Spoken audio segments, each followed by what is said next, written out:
सतलोक को प्राप्त होगा।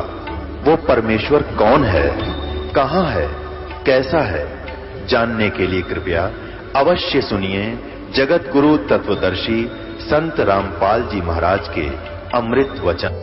परम पिता परमात्मा पूर्ण ब्रह्म सारी सृष्टि के रचनहार कबीर देव जी अल्लाहु अकबर हक्का कबीर आलम बड़ा कबीर, ये सर्व सृष्टि रचनहार परमेश्वर है। ये हम सब जीवात्माओं का जनक पिता है। यही परमात्मा चारों युगों में अपने सतलोक निज धाम से तीसरे मुक्ति धाम से गति करके चल के आते हैं। हम काल जाल में फंसी हुई भोली आत्माओं को सतलोक में होने वाले सुख और यहाँ पर आप उठा रहे दुख, इन सब का तुलनात्मक तरीके से ज्ञान कराते हैं और हमें बताते हैं कि तुम यहाँ के रहने वाले नहीं हो। ये पृथ्वी 21 ब्रह्मांड समझो और इन ब्रह्मांडों में से ये पृथ्वी जहाँ आप अस्थायी निवास कर रहे हो, ये सारी कैद है, ये परिजन है, जेल है। और इस जेल से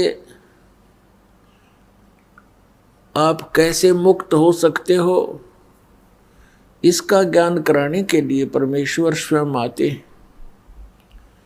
जिसको हम भगवान मानते रहे अब तो नहीं मानते, और जिसको वेद ब्रह्म कहते हैं।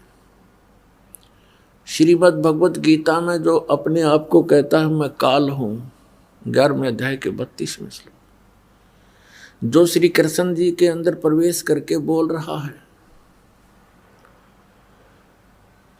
इसको हम परमात्मा कहा करते थे, अपना स्वामी मानते थे और इसकी महिमा किया करते थे कि परमात्मा ने हमारे को कितना सुख दिया है, कैसी अच्छी पृथ्वी दी है, कैसे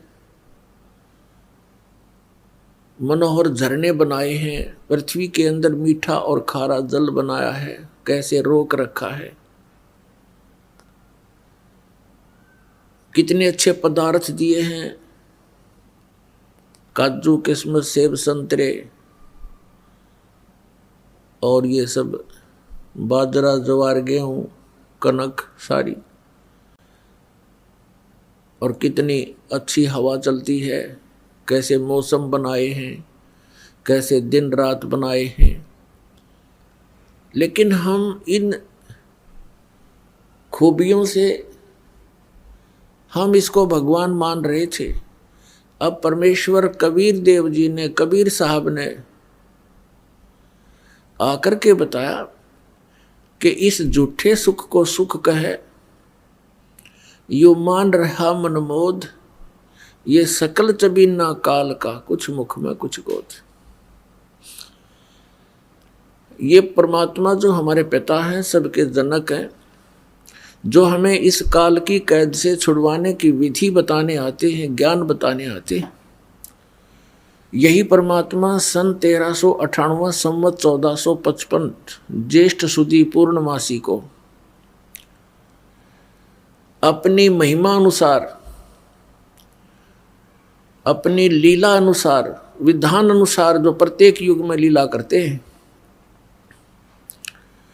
ये सतलोक से तीसरे मुक्ति धाम से चलकर आए, एक शिशु रूप धारण किया।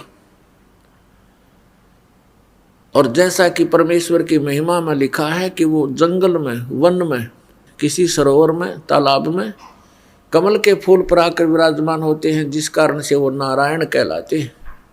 नारायण का अर्थ होता है जल पर निवास करने वाला। वो परमात्मा स्वयं चलकर आए, एक शिशु रूप धारण किया, कमल के फूल पर विराजमान हुए। इनके प्रत्यक्ष दृष्टा महर्षि रामानंद जी के शिष्य थे और एक नीरू नीमा नाम के जुलाहा दंपति, जुलाहा पति पत्नी, वो निसंतान थे। स्नान करने के लिए प्रतिदिन वो उसी सरोवर पर सुबह सुबह जाया करते थे। नवजात शिशु को प्राप्त करके भगवान का शुक्र करते हुए घर ले आए। वही परमात्मा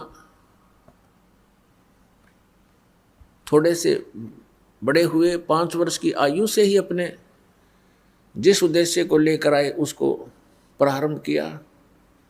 बड़े बड़े विद्वानों के छक्के छुड़ा दिए। तत्व ज्ञान के सामने उसमें के मंडलेश्वर टिक नहीं सके।